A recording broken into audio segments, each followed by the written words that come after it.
There's a new program that provides mental health care for first responders who are struggling to cope with what they encounter on the job.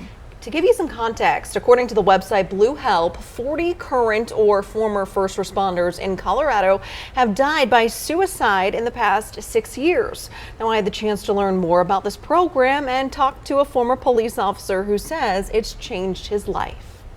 You really need to speak up because there is that stigma. Speaking up is eventually what Andy Kaplan did after years of dealing with PTSD and trauma. He served in the Marine Corps before working as a patrol officer with Durango, then Longmont Police.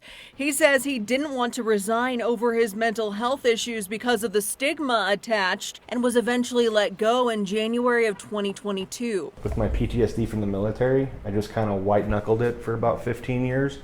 And then with law enforcement, even though I was okay with the stuff I was seeing, it was just adding to the trauma. Kaplan got help after that, and that's how he learned about a new program called Mission 6. It's a mental health care program launched back in April just for first responders. It's offered at West Pines Behavioral Health, which is part of Intermountain Health.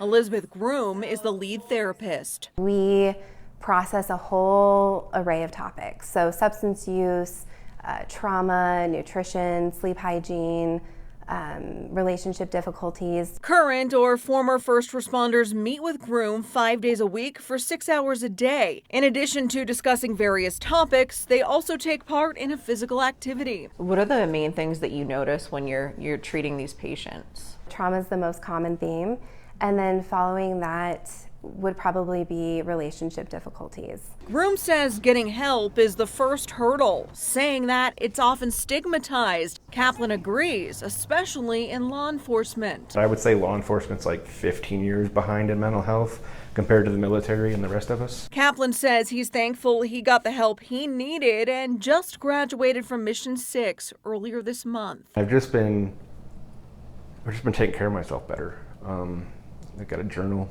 I don't do yoga, but I definitely breathe and exercise, and I just feel calmer. Kaplan wants to become a pilot or get back into law enforcement.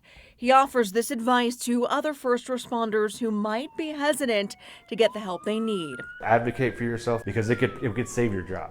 It could save relationships. It just teaches you how to cope with the job better. And if you're interested in learning more about Mission 6 or getting involved, you can head to our website, denver7.com.